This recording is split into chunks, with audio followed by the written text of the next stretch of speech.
8 दिवसानंतर रत्नागिरी जिल्ह्यात सरींवरती पाऊस या ठिकाणी बरसताना पाहायला मिळतो आहे। सध्या श्रावण महिना सुरू आहे आणि त्याचमुळे रत्नागिरी जिल्ह्यामध्ये सरींचा या ठिकाणी खेळ सुरू झालेला पाहायला मिळतो आहे।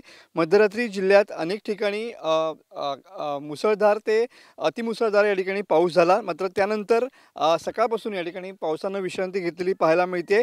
18 ऑगस्टपर्यंत कोकणात मुसळधार पाऊस पडेल असा इशारा हवामान खात्याने दिलेला आहे।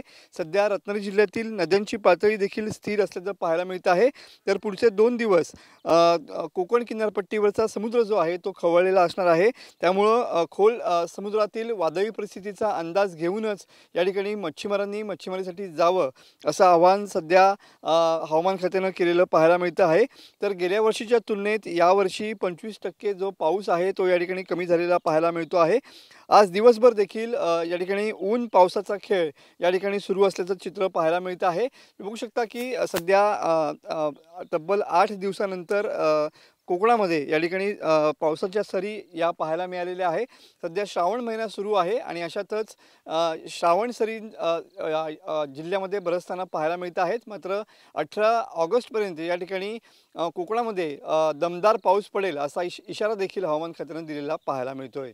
कॅमेरामन समित गजनेसह मी मनोज लेले, TV9 मराठी, रत्नागिरी।